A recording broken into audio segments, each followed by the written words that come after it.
बिस्मिल्लाहिर्रहमानिर्रहीम। अस्सलामुअलैकुम स्टूडेंट्स। कल हमने क्वेश्चन नंबर 1 और 2 किए थे 10.2 एक्सरसाइज के। और ये बहुत ही ज़्यादा इम्पोर्टेंट क्वेश्चंस हैं। कंपलसरी क्वेश्चन इसमें से एक आएगा 8 नंबर का लॉन्ग में, इसलिए इसको बहुत अच्छी तरह से समझें। और अभी भी अच्छी तरह समझें और घर जाके इसकी बैठ के प्रैक्टिस करें खूब, ताकि ये आपका बहुत ही अच्छा तरह से आपको आना चाहिए, ताकि बोर्ड में आप बिल्कुल इसका एक क्वेश्चन जो कंफर्म है वो सही तरह कर सकें। तो आइए इस क्वेश्चन को हम शुरू करते हैं। इस क्वेश्चन में और 2 क्वेश्चन में थोड़ा सा फर्क है। क्वेश्चन नंबर 2 के जो क्वेश्चन थे पार्ट्स सारे के सारे वो होमोजीनियस डिफरेंशियल इक्वेशन थे, और ये होमोजीनियस नहीं है, ये सिर्फ डिफरेंशियल इक्वेशन है। और डिफरेंशियल इक्वेशन में भी 2 टाइप्स के क्वेश्चन होंगे, और इनको हम हल करेंगे और डिफरेंस आपको बताते हैं कि कैसे 2 टाइप के डिफरेंशियल इक्वेशन में क्वेश्चन आ सकते हैं। तो पहला क्वेश्चन ये है कि D Y by D X आपको दिया हुआ है, X plus Y plus 1 upon X minus Y. और इसको आपने चेक करना है कि इनके जो कोफिशेंट्स हैं एक्स के और वाई के, इनका रेशो सेम आएगा या नहीं आएगा। तो अगर इसका कोफिशिएंट A1 है, इसका कोफिशिएंट A2 है, तो 1 और 1 कोफिशिएंट बन रहे हैं, तो इसका आंसर 1 आ गया। इसी तरह से y और के कोफिशिएंट जो हैं वो B1 है और इसका कोफिशिएंट B2 है, इनको डिवाइड करके लिखेंगे तो इसका आंसर -1 आ गया। इसका मतलब दोनों के आंसर डिफरेंट हैं।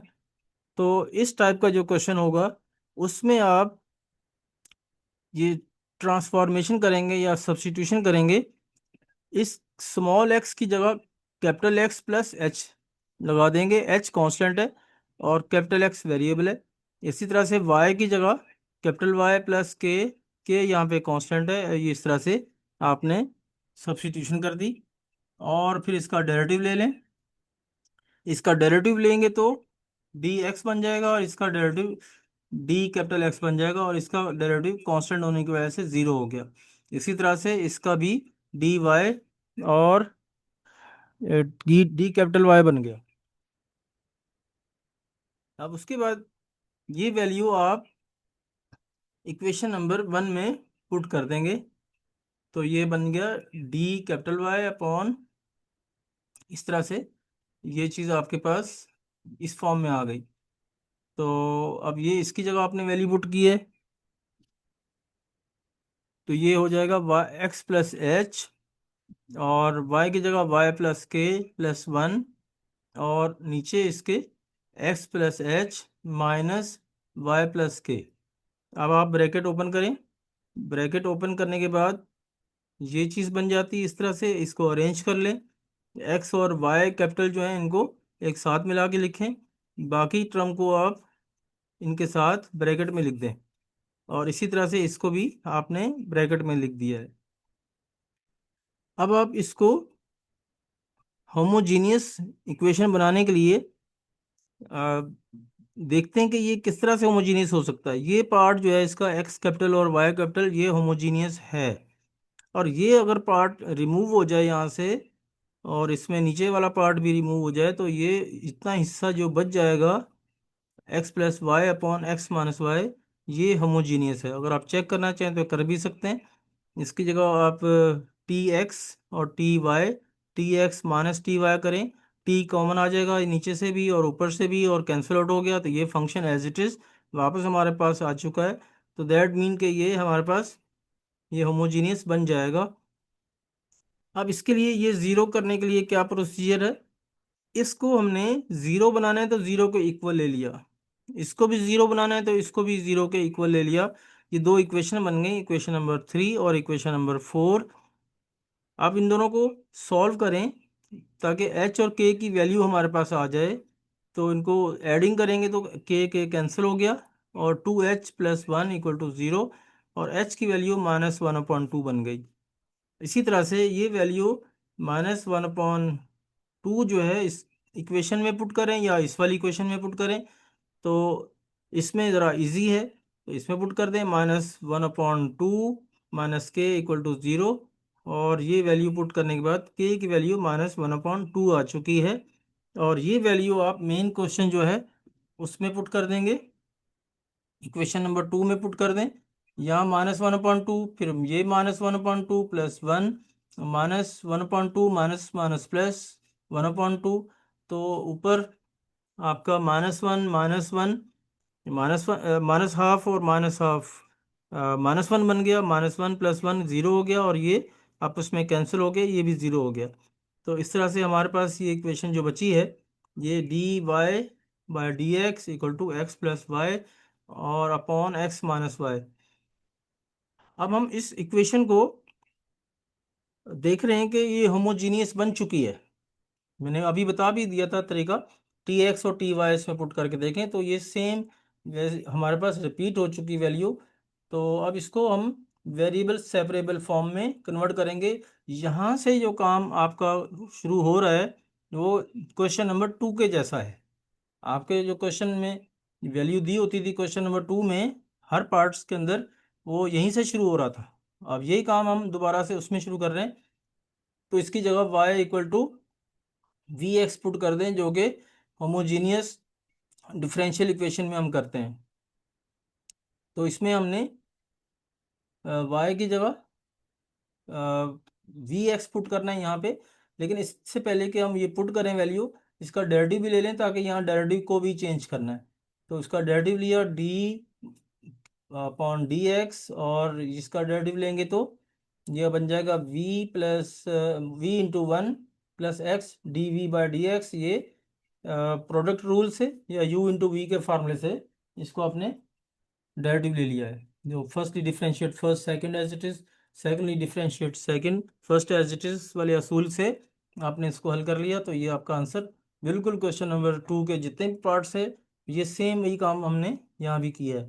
तो और उसके बाद ये dy/dx की जो वैल्यू है इस इक्वेशन में पुट कर देंगे, और यहाँ y की भी वैल्यू पुट करेंगे और dy/dx की भी वैल्यू पुट करेंगे। तो हमारे पास ये फॉर्म बन जाती है क्वेश्चन की। उसके बाद आप इसमें से v को इधर शिफ्ट कर देंगे। इस v को इधर शिफ्ट करने के बाद आप इसका एलसीएम लें। एलसीएम लेने से हमारे पास ये ब्रैकेट जो बना हुआ है, एलसीएम तो आपको पता ही होगा यकीनन। अगर नहीं पता तो मैं आपको बता रहा हूँ। एलसीएम में ये एलसीएम 1 - v बना है, और 1 - v से डिवाइड करते हैं तो 1 आता है। 1 को ऊपर मल्टीप्लाई करेंगे एज इट इज़ आएगा, और नीचे इसके 1 है तो 1 से डिवाइड करेंगे 1 - v, तो इसके साथ जाके मल्टीप्लाई हो गया। ब्रैकेट ओपन करें, तो ब्रैकेट ओपन करने के बाद ये चीज़ आपके पास आ जाती है 1 + v²/1 - v और x dy/dx। अब ये आपके पास एक सूटेबल फॉर्म बन चुकी है कि यहाँ से आप वेरिएबल को सेपरेट कर सकते हैं, और v वाली टर्म लेफ्ट हैंड साइड पे ले जाएं और x वाली टर्म को राइट हैंड साइड पे शिफ्ट कर दें। तो ये 1/1 + v² माइनस v/1 + v², और dv बन गया। बल्कि आपने ये क्यों किया है इसकी वजह मैं आपको बता रहा हूँ। ये वैल्यू जो बनी है हमारे पास 1 - v/1 + v², इसका डायरेक्टली हमारे पास इंटीग्रल का फार्मूला नहीं है। ये ऊपर दो टर्म होना जो है मुनासिब नहीं है कि कोई फार्मूला अप्लाई कर सकें। तो नीचे तो फिर भी सूटेबल है, लेकिन ऊपर दो टर्म सही नहीं है। तो इसलिए हम इनको स्प्लिट कर दिया है, 1/1 + v² माइनस v/1 + v²। तो दो टर्म में स्प्लिट करके ये लिख दिया है, और 1/x dx as it is आ गया। अब आपने इंटीग्रेशन अप्लाई कर दी दोनों तरफ। अब इंटीग्रेशन अप्लाई करने के बाद देखें, ये 1/1 + v², ये आपके पास इस पूरी जो फंक्शन है इसका डेरिवेटिव ऊपर नहीं है। जब ऊपर डेरिवेटिव नहीं होता और ये दोनों परफेक्ट स्क्वायर होते हैं, तो फिर इसका हमारे पास फार्मूला की लिस्ट में फार्मूला होता है tan इनवर्स। ये देखें, 1 का स्क्वायर 1 होता है, v का स्क्वायर, v परफेक्ट स्क्वायर है तो ऊपर इसका इसका स्क्वायर बना के देखें, v स्क्वायर के अंदर v का डेरिवेटिव 1 बन जाता है। इस लिहाज से तो ये हमारे पास 1 मौजूद है, तो इसलिए इसमें tan इनवर्स का फार्मूला गया। अब इस वाले में v² का डेरिवेटिव हमारे पास 2v होता है। तो 2v हमारे पास होना चाहिए, लेकिन हमारे पास सिर्फ v है। तो अब 2 से मल्टीप्लाई डिवाइड करेंगे ताकि हमारा डेरिवेटिव मुकम्मल हो जाए। तो ये मुकम्मल कर लिया हमने 2 से मल्टीप्लाई डिवाइड करके। अब इस पूरे पार्ट का जो कि हमारे पास डिनोमिनेटर में है मेन फंक्शन, इसका डेरिवेटिव ऊपर मौजूद है, तो इसमें ln का फार्मूला अप्लाई हो जाएगा और यहाँ भी ln का फार्मूला अप्लाई होगा। तो अब ये देखें, tan inverse v minus 1/2 ln 1 + v² और ln x + c। अब आपके दिमाग में ये बात आ रही होगी कि पिछले क्वेश्चंस में तो मैंने यहाँ ln c लिख रहा था, तो वो इसलिए तो यहाँ पे ln होता था, यहाँ भी ln होता था, इसको भी ln में ले लेते थे। अब ये इसमें ln नहीं है, तो इसलिए हमने इसको कांस्टेंट sc रहने दिया। तो अब आप इसकी अरेंजमेंट करते हैं कि ये by definition, by property of ln, इसमें जो पावर ये पीछे नंबर आता है कोई, उसको पावर में कन्वर्ट कर देते हैं। ये पावर में कन्वर्ट करने के बाद ये अंडर रूट बन गया, और ये ln x as it is हमारे पास रहेगा कॉमन लेके, और c एक तरफ रहेगा। उसके बाद ये हमारे पास एक इक्वेशन बन चुकी है। तो हम ये सोचते हैं कि हमारा ये आंसर है, लेकिन एक्चुअली ये आंसर नहीं है। उसकी वजह ये है कि हमारे क्वेश्चन में y और x थे, और यहाँ इसमें v आ चुका है। तो v को रिमूव करने के लिए जो आपने शुरू में सब्स्टिट्यूशन की थी, y = vx, उसमें से v सेपरेट करके इसमें पुट कर दें। जब आप इसमें पुट करेंगे तो इसकी जगह जब पुट करेंगे तो ये आपका ये वैल्यू बन जाती है y + 1/k। k की वैल्यू भी डाल दी और नीचे भी h की वैल्यू डाल दी है। तो अब इसका एलसीएम ले लिया। एलसीएम लेने से ये 2 2 कैंसिल हो गया, और ये हमारे पास फॉर्म बन चुकी है v की। जहाँ भी v हमें यूज़ करना होगा तो वहाँ ये वैल्यू डाल सकते हैं। तो देखें, यहाँ पे v था ये टेन इनवर्स v, तो v की जगह ये वैल्यू हमने पुट कर दी पूरी एज इट इज़। और यहाँ भी इसी तरह से यहाँ आप ln ये x एज इट इज़ और v का यहाँ स्क्वायर बना के लिख दिया। और उसके बाद ये जो पार्ट है इसमें आपने स्क्वायर बना दिया, ये 2x + 1/2 कर दिया। और उसके बाद इसकी कैलकुलेशन करेंगे। कैलकुलेशन में एक टर्म फ्रैक्शन में है, एक बगैर फ्रैक्शन के है। तो अब इसका एलसीएम बनेगा। एलसीएम में ये चीज़ जो है ना, इसके साथ जाके मल्टीप्लाई हो गई है, और ये एज इट इज़। अब ये परफेक्ट स्क्वायर है, इसके ऊपर पावर 2 है, तो ये रूट से बाहर आ गई। ये टर्म जो बाहर आई है, तो इसने ऊपर वाली टर्म को कैंसिल आउट कर दिया है। और उसके बाद आपने इन दोनों स्क्वायर के फार्मूलाज को खोल दिया, a + b² तो a² + 2ab + b² के फार्मूले से इन दोनों को हमने खोल दिया है, और फिर इनको अरेंज कर लिया है। अरेंज करने के बाद फिर आपने यहाँ से अगर कुछ कॉमन आ रहा है 4, तो 4 कॉमन ले लिया।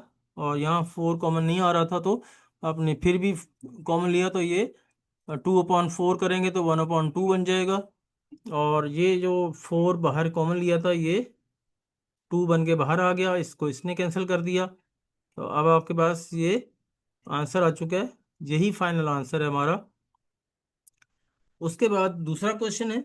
दूसरे क्वेश्चन में ये क्वेश्चन दिया हुआ है 2x + y + 1 × dx + 2x + y - 1 dy = 0। अब आप इसको dy/dx वाली फॉर्म में कन्वर्ट करने वाले हैं। तो इस वाली टर्म को आप उधर शिफ्ट कर दें, माइनस में चले गई वो। और फिर उसके बाद इस टर्म को इसके नीचे शिफ्ट करें, और ये इधर नीचे शिफ्ट कर देंगे, और dx को इस तरफ ले जाएंगे क्रॉस मल्टीप्लाई करके। तो ये आपके पास ये वाला माइनस जो है, आपने इसको भी इधर शिफ्ट कर दिया, और इस तरह से -dy/dx बन गया। अब आप चेक करें इसको कि इनके जो कोफिशिएंट है, इनका रेशो सेम आ रहा है कि नहीं आ रहा। तो इसका कोफिशिएंट है 2 और 2, इनको डिवाइड किया, और इसके कोफिशिएंट है 1 और 1, इनको डिवाइड किया। तो दोनों का आंसर सेम आ रहा है। तो इसका मतलब जब दोनों का रेशो आपस में सेम आ रहा हो, तो इसके लिए फिर मेथड डिफरेंट है। पिछले क्वेश्चन में ये डिफरेंट आ गया था, तो हमने दूसरा तरीका इस्तेमाल किया था कैपिटल एक्स और कैपिटल वाई यूज करके। इसमें ऐसा नहीं करना। इसमें आपने इस पूरी जो सेम टर्म है इसको एक नया वेरिएबल नाम दे देना है, जो कि z दे दिया मैंने। तो ये इसमें आ जाएगा z+1 और z-1 बन जाएगा। लेकिन उससे पहले आप इसका डेरिवेटिव लेके बना लें ताकि इसके मुताबिक वो बन जाए। अब इसका डेरिवेटिव लेंगे तो y सेपरेट करें पहले ताकि ये चीज़ बन जाए इसमें से। तो डी जेड इस तरफ शिफ्ट करके डी वाई को डिफ्रेंशिएट करें। तो D Y by D X, D Z by D X -2। और उसके बाद ये इसकी वैल्यू आपने इसके अंदर पुट कर दी है। ये देखें इसके अंदर आपने वैल्यू पुट की है। ये वैल्यू पुट करेंगे तो -dz/dx -2। और ये इधर भी आपने इसकी वैल्यू पुट कर दी z+1 z-1। तो ये देखें आपके पास ये सूटेबल फॉर्म बन चुकी। ब्रैकेट ओपन किया, ब्रैकेट ओपन करने के बाद अब आपने -2 को उधर शिफ्ट कर दिया। ये शिफ्ट करने के बाद आप एलसीएम लेंगे। एलसीएम लेने के बाद ये आपस में सिंप्लीफाई होंगे। z -2z-z और 1+2+3। तो नीचे z-1 हो चुका है। और इसके बाद ये माइनस जो है इसको इधर आप शिफ्ट कर दें तो ये माइनस माइनस प्लस हो जाएगा और ये प्लस माइनस माइनस, और नीचे वाली टर्म एज इट इज रहेगी।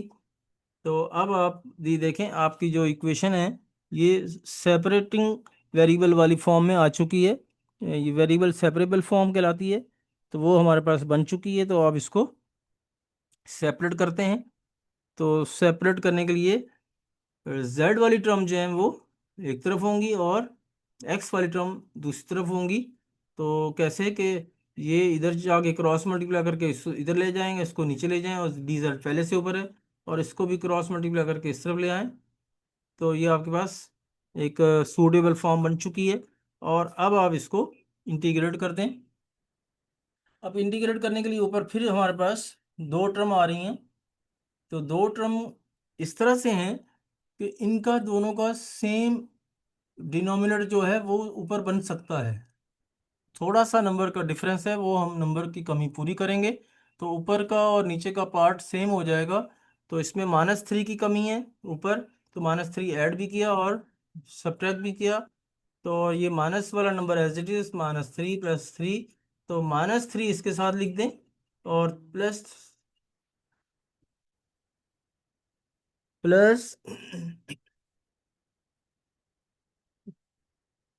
ये कैंसिल हो गया इसमें से +3 -1 बन के ये बन जाएगा और ये dx बन गया। उसके बाद आपने ये वाला पार्ट जो है z-3/z-3 सेपरेट करके लिख दिया और 2/z-3 ये अलग कर लिया और dz इंटीग्रल ले लिया आपने। उसके बाद ये कैंसिल हो गया, 1 बन गया और ये आपके पास 2/z-3 हो गया और dz। अब इनको dz के साथ सेपरेट करके लिखें। इसके साथ 1 है तो 1 dz और +2 बाहर ले लें। तो ये आ जाएगा 1/z-3 dz और इंटीग्रल dx। अब z की जगह आप वैल्यू पुट कर देंगे वापस इसमें। ये जो वैल्यू थी हमारी z की वो यहाँ पुट कर देंगे। वैल्यू पुट करने के बाद हमारे पास ये फॉर्म बन चुकी है और यही हमारा आंसर है। उसके बाद पार्ट नंबर 3 है। पार्ट नंबर 3 में आप पहले रेशो चेक करते हैं। इनका रेशो देखने से भी अंदाज़ा हो रहा है कि ये डिफरेंट है।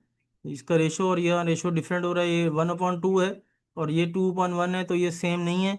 तो अब सेम नहीं है तो इसको पहले पार्ट की तरह से ट्रीट करेंगे। तो पहले वाले पार्ट की तरह ट्रीट करने के लिए आप सब्स्टिट्यूशन क्या लेंगे, x = X+H और y = Y+K। और इधर इसका डेरिवेटिव कर देंगे dx और D, इधर भी इसी तरह से। अब ये वैल्यू आपने बिल्कुल सेम पैटर्न चल रहा है, कुछ भी मसला नहीं है इसमें। हल्का सा बस नंबर का डिफरेंस होगा, बाकी टेक्निक और तरीकाकार बिल्कुल वही है। और इसमें आपने इधर भी वैल्यू पुट कर दी है, इसमें भी पुट कर दी, इधर भी पुट कर दी है, और इसमें से एक्स और वाई को एक साथ मिला के लिख दिया।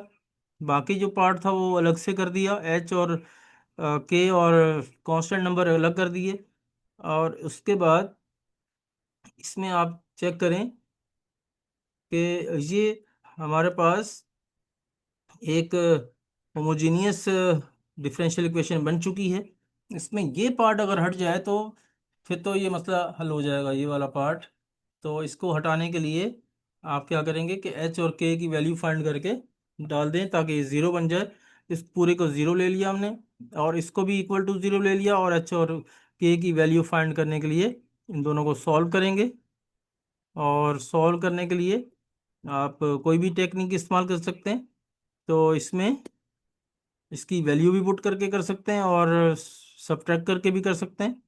तो इसमें आपने इन दोनों को सॉल्व किया तो ये आंसर आ गया -3h+3। और फिर इसमें से h अलग कर लेंगे तो h की वैल्यू आ गई 1। और ये वैल्यू आप इन दोनों में से किसी एक में पुट कर देंगे तो ये आपका आंसर, इसका भी 1 आ गया। और ये 1 वैल्यू इसमें पुट करेंगे तो यहाँ 0 बन गया। और यही हमारा टारगेट था कि किसी तरह से ये पार्ट 0 हो जाए। और ये हमारी होमोजीनियस डिफरेंशियल इक्वेशन बन चुकी है। अब जब होमोजीनियस बन चुकी है तो होमोजीनियस, जैसा कि क्वेश्चन नंबर 2 में हम करते थे वैसे ही काम इसमें करेंगे। तो y = vx पुट कर देंगे। तो इसमें जहाँ इसको डेरिवेटिव पहले कर लेंगे, डेरिवेटिव करने के बाद u × v का फार्मूला अप्लाई होगा। तो firstly differentiate first, second as it is वाला तरीका, और या जिसको प्रोडक्ट रूल भी कहते हैं वो अप्लाई करके ये आपने फॉर्म बना ली। और इधर फिर आप इस इक्वेशन में ये v को शिफ्ट करके इधर ये ये आपके पास फॉर्म बन चुकी है। यही वैल्यू dy/dx की ऊपर जाके इसमें प्लेस कर देंगे यहाँ पे। और इधर भी y की वैल्यू प्लेस करेंगे, यहाँ भी वैल्यू प्लेस करेंगे। तो ये आपके पास ये फॉर्म आ चुकी है। और यहाँ से v को इधर शिफ्ट कर लिया आपने, और फिर उसके बाद इसका एलसीएम बनेगा। ये देखें इधर शिफ्ट हो गया। और एलसीएम के बाद इसकी सिंप्लीफिकेशन करेंगे। सिंप्लीफिकेशन के बाद ये आपके पास एक ऐसी इक्वेशन बन चुकी है जो वेरिएबल सेपरेट हो सकते हैं जहाँ से, इसलिए ये वेरिएबल सेपरेबल फॉर्म बन चुकी है। और वेरिएबल सेपरेट करके फिर आप इंटीग्रेट करेंगे। तो कैसे वेरिएबल सेपरेट करेंगे कि लेफ्ट हैंड साइड पे v वाली टर्म आए और राइट हैंड साइड पे x की टर्म आ जाए। तो क्रॉस मल्टीप्लाई करके इधर शिफ्ट कर दिया, और उसके बाद इंटीग्रेट कर दिया आपने। इंटीग्रेट दोनों तरफ करने से तो ये देखें इसमें दो टर्म है इसके अंदर, दोनों को स्प्लिट कर दें। 2/1 - v² और v/1 - v²। और यहाँ एज इट इज़ रहेगा। और इसमें ये इसका देखें, इसमें जो फार्मूला लगने वाला है वो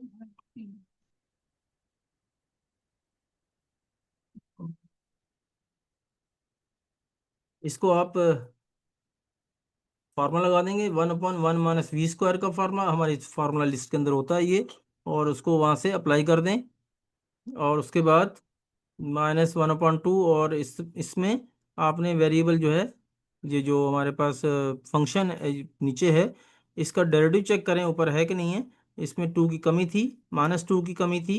वो -2 आपने ये देखें यहाँ मल्टीप्लाई भी किया, और या -1/2 डिवाइड भी किया है। और ये भी पूरा हो गया, इसमें भी ln का फार्मूला लग गया। और इस तरह से इधर भी 1/x है तो इधर भी ln का फार्मूला लग गया। अब आप गौर करें, इधर भी ln आ रहा है, इधर भी ln आ रहा है, इधर भी ln आ रहा है। तो आपने इस कांस्टेंट के साथ भी ln लगा दिया, क्योंकि जब सब में ln होता है तो यहाँ कांस्टेंट के साथ भी ln लगा देते हैं। अब आप इसको सिंगल ln की फॉर्म में लिखेंगे तो ये ln(cx) हो गया।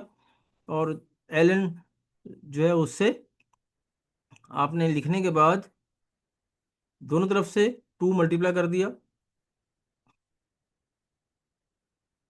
और इसके बाद ये 2 मल्टीप्लाई करने के बाद ये फ़ायदा हुआ कि ये आपने इसकी पावर को यहाँ होल पावर में लिख दिया, ये 2 को। और ये जो पावर 1/2 था उसको कैंसिल कर दिया, या एलसीएम ले लें, आपकी मर्जी है। तो ये आप, ये हमारी फॉर्म जो बन चुकी है, इसमें आपने अब सिंप्लीफाई करने के बाद वी की वैल्यू पुट करनी है। जब वी की वैल्यू पुट कर देंगे तो ये आपके पास सूटेबल फॉर्म बन गई। सिंप्लीफाई करने के बाद ये आपका आंसर है। ये सिंप्लीफिकेशन कुछ बड़ी बात नहीं है, मैट्रिक लेवल की चीज़ है। टाइम इतना ज़्यादा नहीं है कि इसको एक्सप्लेन किया जाए, वरना थोड़ा सा मैं फिर भी आपको एक्सप्लेन कर देता हूँ। y=vx होता है, जो हमने पीछे सब्स्टिट्यूशन में लिया था। v=y/x बन गया। और फिर ये इसमें आपने इसकी वैल्यू जो है पीछे जो बनाई थी वो यहाँ पुट कर दी, y-k और x-h। और उसके बाद h और k की वैल्यू पुट कर दी यहाँ पे। और ये पुट करने के बाद फिर आपने ये इक्वेशन नंबर 3 जो पीछे हम लिख के आए हैं, इसके अंदर v और x की वैल्यू पुट करेंगे यहाँ भी। तो देखें यहाँ पे ये वैल्यू आपने पुट कर दी, v की जगह ये वाली वैल्यू। तो इस तरह से फिर आप इसको सिंप्लीफाई करने जा रहे हैं। तो पहले ये ब्रैकेट ओपन करेंगे, x-1 - y+1। और फिर उसके बाद ये होल क्यूब इसके ऊपर लगा देंगे और इसके ऊपर भी होल क्यूब लगाएंगे।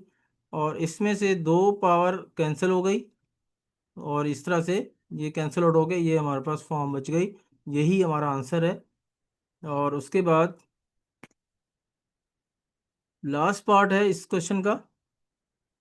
इसमें चेक करें, ये रेशो उनका सेम आ रहा है। रेशो सेम आने की वजह से आप कौन सा मेथड यूज़ करेंगे, क्योंकि वैसे भी लॉजिकली हमें लग रहा है कि ये एक सिंगल अल्फ़ाबेट यहाँ यूज़ हो सकता है। तो यहाँ भी सिंगल, तो वही काम हमने किया कि z से रिप्लेस कर दिया उसको। 2x+y को z से रिप्लेस कर देंगे और पुट कर दिया इसकी वैल्यू। अब y को यहाँ से सेपरेट कर लें ताकि ये जो चीज़ है ये भी हमारे पास बन जाए, dy/dx की फॉर्म हमारे पास हासिल हो जाए। तो हमने y सेपरेट करके कर लें, या ऐसे ही करने के बाद अरेंज कर लें, आपकी मर्जी होती है। और dy/dx y सेपरेट करके करेंगे तो ये बन जाएगा dy/dx, और dz/dx, और इसका डेरिवेटिव करेंगे तो -2।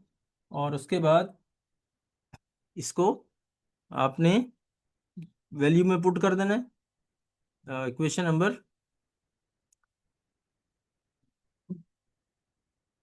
1 के अंदर आप इसकी वैल्यू पुट कर दें, ये वाली। तो ये वैल्यू पुट करने के बाद हमारे पास ये फॉर्म आ चुकी है, ये फॉर्म आ चुकी है। तो यहाँ आपने तो इसकी भी वैल्यू पुट की है। 2x+1 था, तो 2x+y उसकी वैल्यू पुट की थी z, और यहाँ भी। और इधर dy/dx की वैल्यू पुट कर दी। तो ये फॉर्म हमारे पास आ चुकी है। अब उसके बाद इसमें अरेंज करेंगे कुछ। अरेंज करने के बाद यानी वर्किंग करेंगे, इसमें एलसीएम बन रहा है। एलसीएम हमने ये ले लिया, z+3 को इसके साथ मल्टीप्लाई किया, ब्रैकेट ओपन किया। ब्रैकेट ओपन करने के बाद सिंप्लीफिकेशन हो जाएगी। सिंप्लीफिकेशन से मुराद z वाली टर्म आपस में लाइक हैं तो इनको प्लस कर देंगे। और ये 6 और -2, ये 4 बन गया, ये यहाँ लिख दिया। और ये z+3 एज इट इज़ है। अब वेरिएबल सेपरेबल फॉर्म बन चुकी है। वेरिएबल सेपरेट करें, z वाली टर्म एक तरफ कर दें लेफ्ट हैंड साइड की तरफ, और x वाली टर्म राइट हैंड साइड की तरफ ले लें।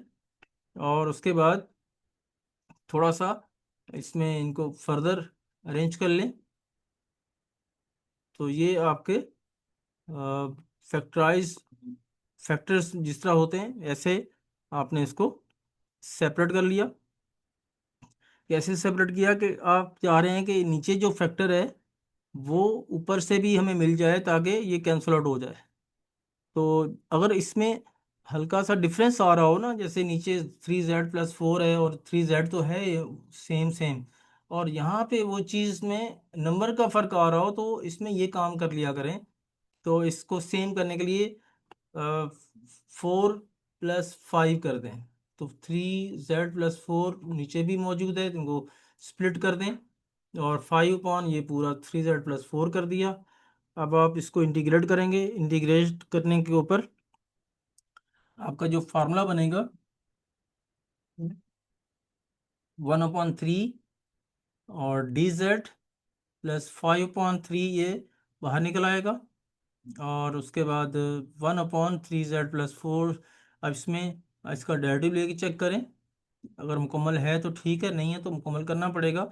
इसका डेरिवेटिव है 3, तो 3 की कमी है, तो 3 से आपने मल्टीप्लाई और डिवाइड किया, ये मल्टीप्लाई किया और ये डिवाइड किया, और ये डेरिवेटिव मुकम्मल हो गया। अब इसमें फार्मूला अप्लाई करने के लिए हम तैयार हैं।